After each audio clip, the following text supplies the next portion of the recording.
ஒரு நிமிட தியானம். ஜாக்கிரதையாயிருங்கள், அலட்சியமாக இல்லாமல் விழிப்புடன் இருங்கள், ஆவியிலே தீயாக இருங்கள், கர்த்தருக்காக உழைப்பு செய்யுங்கள். ரோமர் 12:11.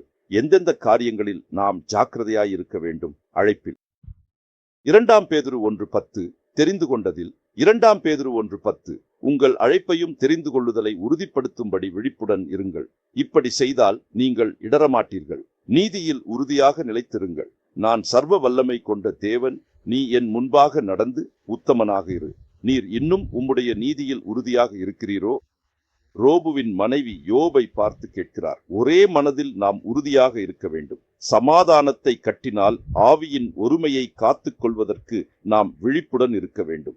நற்கிரியைகளை செய்வதில் நாம் எச்சரிக்கையுடன் இருக்க வேண்டும். தீர்க்கதரிசி 38, அப்போஸ்தலர் 10:38 சரியான உபதேசம் செய்வதில் நாம் எச்சரிக்கையுடன் இருக்க வேண்டும். 1 தீமோத்தேயு 4:13 ஜெபம் செய்வதில் நாம் எச்சரிக்கையுடன் இருக்க வேண்டும்.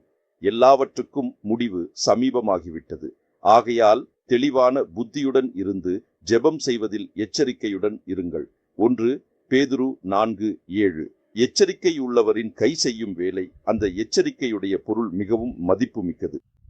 எச்சரிக்கை உள்ளவரின் ஆத்துமா பலப்படும். எச்சரிக்கையுடன் இருப்பது செல்வத்திற்கு வழிவகுக்கும். எச்சரிக்கையுள்ளவன் ராஜாக்களின் முன்பாக நிற்பான். எச்சரிக்கையுள்ளவன் தயை பெறுவான்.